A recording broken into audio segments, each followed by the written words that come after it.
What kind of mistake costs a man his thumbs? The inspector stood before the king and began to explain how it all started, not long before the incident with the hunchback. I'm Al-Hakawati, the legendary storyteller, and tonight's story begins with a simple dish at a gathering, a woman from the market, and a plan bold enough to enter the caliph's palace.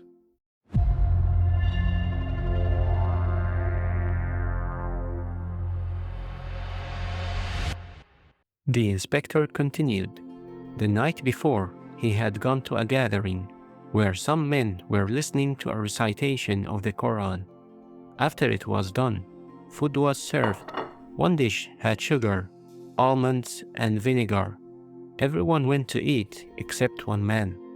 He said the last time he had eaten that dish, something terrible had happened, and if he was going to eat it again, he first had to wash his hands 40 times with soap, 40 times with sand, and 40 times with special powders. 120 washes in total. They thought he was joking, but he wasn't. The host had the servants bring everything he asked for, and he washed his hands exactly as he said. When he finally reached into the dish, his hand was shaking. That's when they noticed something strange. His thumbs were missing, both of them, and then he showed his feet. Both big toes were gone too. After that, no one cared about the food anymore. They wanted to hear his story, how he lost his thumbs and toes, and why he had to wash his hands so many times. He finally agreed to tell them. He said his father had once been a successful merchant in Baghdad. His father had a lot of money, but he loved wine and music too much. When he died, he left debts instead of wealth. He took care of his father's funeral. Then he opened the shop and found that almost nothing was left. The creditors were waiting for their money. He worked out a plan with them and promised to pay regularly. Then he got back to trading seriously. Week by week, he paid off the debts. And in time, he not only cleared everything, but rebuilt his business. One day, while he was in the shop, a young woman appeared in the market. She wore fine clothes and jewelry. She came with a servant. At that time, his shop was the only one open, and she stepped inside. He was stunned by her beauty. She asked if he had good materials for sale. He said he could bring her whatever she wanted once the other shops opened. While they waited, they talked, and he felt himself drawn to her even more. When the other shops opened, he gathered goods for her worth 5,000 dirhams. She took them and left without paying, giving no name or address. He was too shy to ask, and since he had collected the items from other merchants, they demanded their money from him. He had no choice but to cover the full price. He went home, unable to eat or sleep, thinking of nothing but her for a whole week.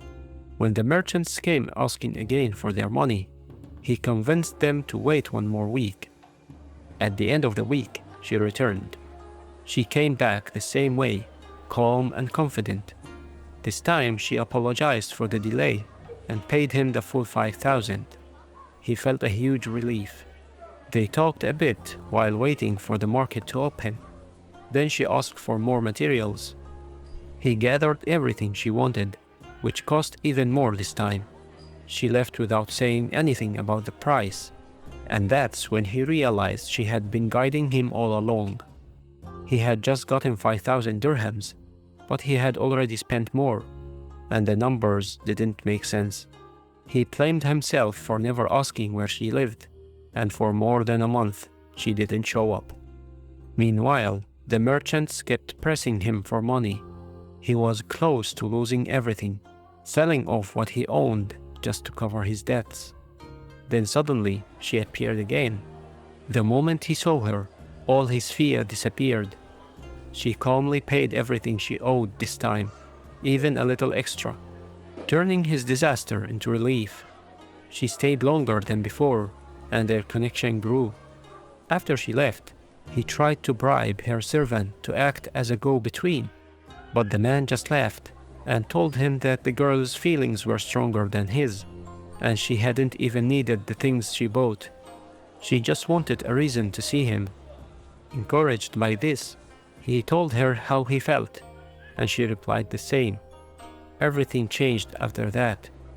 She wasn't an ordinary woman. She had been raised by Lady Zubaydah, the wife of Caliph Harun al-Rashid, and was one of her attendants. She had already told her mistress about him and asked for permission to marry him. Lady Zubaydah wasn't convinced at first. She wanted to see him herself and judge whether he was suitable. There was only one way to make that happen. He would have to sneak into the palace. If he succeeded, he could marry her. If he was caught, he would be executed. He agreed right away. I mean, just like any reasonable man would do. That night, he went to the mosque Lady Zubaydah had built near the Tigris and spent the night there, just as he had been told. At dawn, servants arrived by boat with several empty chests. They brought them into the mosque and left, except for the one servant who had been helping him. Soon after, the girl arrived. They met quickly, and then she put him inside one of the chests and locked it. She packed the other chests with goods to make it look normal, and one by one, they were loaded into the boat. Inside the chest, he started to feel scared.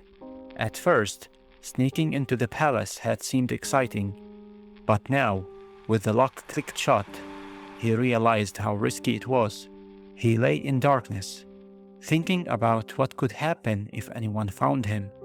There would be no chance to explain, no mercy. The chests went through the palace gates, passed from one group of servants to another. Finally, they reached the head servant in charge of the women's quarters of the palace. He told them to open the chests. The first one he picked was the one with him inside.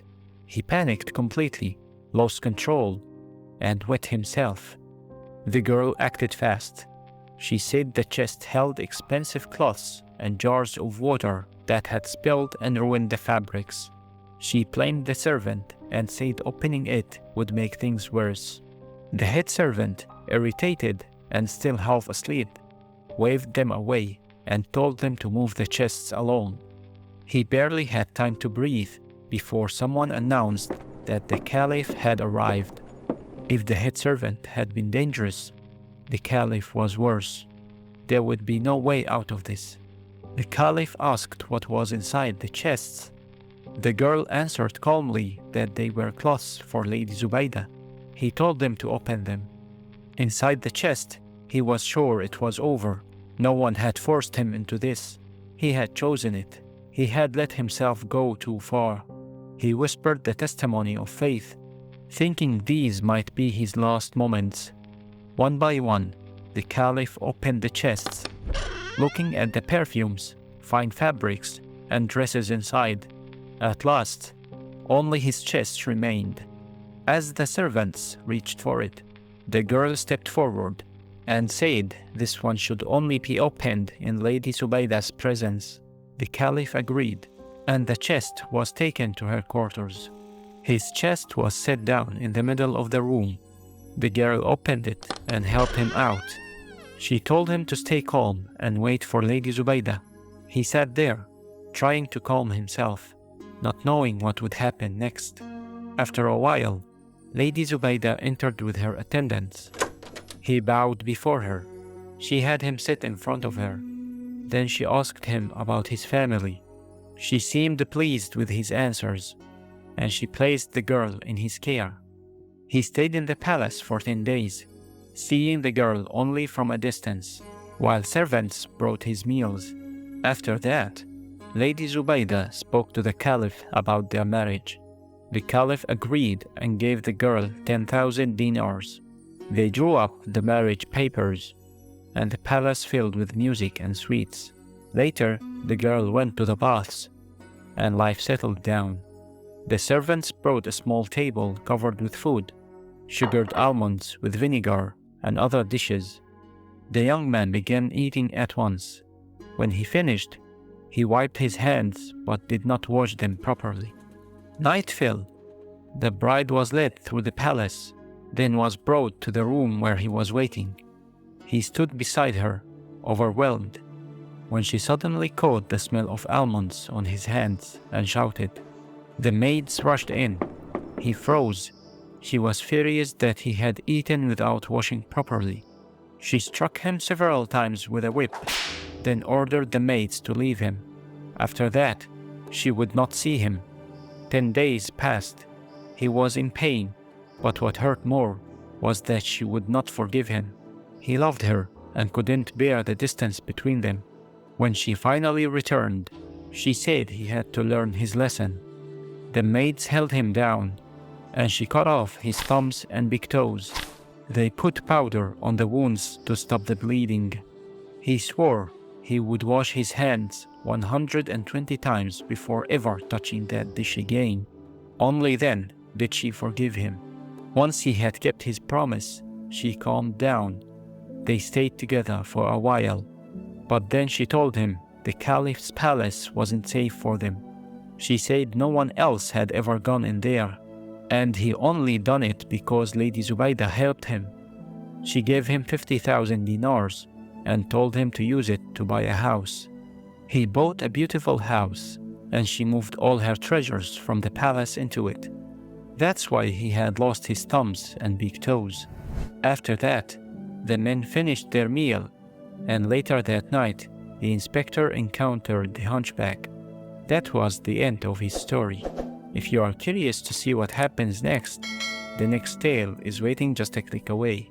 The king said this story wasn't as entertaining as the hunchbacks, and he wanted to punish him for it. Then the doctor stepped forward and promised a story even more amazing than the hunchbacks. The king told him to go ahead and start. But that story we'll save for next time. There's more to come in the next episode with the doctor's tale. Today, we saw how a simple dish became a lesson that could never be forgotten. In every story, there's a choice, and every choice has a consequence. What did you take from this one? Share your thoughts below.